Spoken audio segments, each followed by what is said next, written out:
Firstly, I'm joined by Stuart Martin for what's happening at Fonterra. Stuart's our Director of Supply Chain and Operations. Welcome, Stuart. We've had a fantastic announcement today. Tell us all about it. Hi Matt, thank you. Today is our official announcement on the rebuild of Stanhope.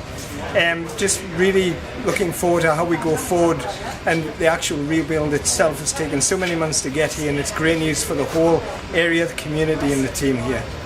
Excellent. As you say, it's terrific news for our business and terrific news for our farmers. So that'll see an increase in demand and therefore ultimately an increased requirement for milk? Yeah, what we've decided to do, rather than just rebuild as rebuild, we've decided to make it bigger and better for the future. So we're now going from a 30,000 tonne plant to a 45,000 tonne plant. And so by 2020 we'll need a lot more demand from our current farmers and really grow the milk pool in this region. Excellent. Well, that's terrific, and really appreciate you making the time to fill us in on that. Thanks a lot, Matt. Have a great day. So now to what's been happening on farm. I'm joined today by Tony Marwood, Chairman of BSC Supply Company. Tony's with me up here at the Stanhope announcement, as we talked to Stuart about. But Tony, we were together a couple of weeks ago down at the BSC AGM. Good time to update our farmers just on where BSC's been focused over the last 12 months. Yeah, thanks, Matt. And look, it's great to be up here in Stanhope at the opening of the new factory here. It's a great opportunity, not just for farmers in Northern Victoria, but right across the supply base. So, yeah, no, it's been a busy year at BSC Supply Company. We've been engaged in a lot of things. So, we did the Dr. Selwyn Helbron report into Murray Goulburn capital restructure. We've done the Ian Gibb report again into milk pricing, so that'll be on our website now.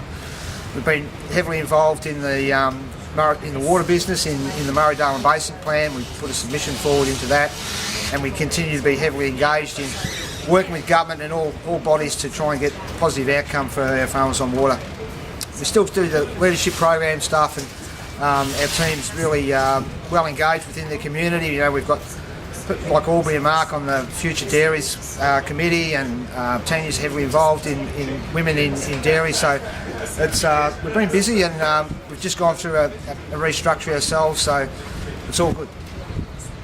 As you say, a lot happening, and particularly things like the water piece and the profitability focus that sits behind that. Really important for to support initiatives like the announcement today. So really appreciate you joining me today just to update our farmers on all of that.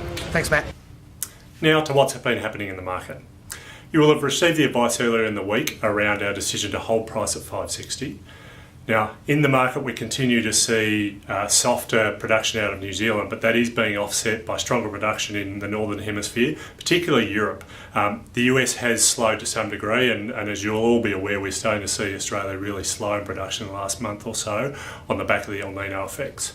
The currency, on the other hand, is lifting, largely due to macro factors around Chinese conditions and so forth, and what's been happening in the US. So all of that points to a picture that says we are solid around 560. Clearly we don't have perfect foresight, but we want to be clear that we're more comfortable around 560 than where we were a couple of months ago.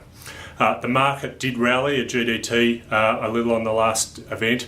That's up from on the back of a few falls.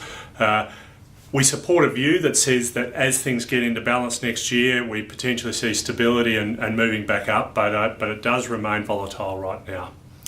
And finally, we do continue to ask you via mood meter and other mechanisms for your opinion on what's happening, what you want to see from your processor, and the sorts of things you want to see in your service model. So for those of you who have had calls, we appreciate your responses to this. It does help us deliver a better service and a better offering to you. Thanks.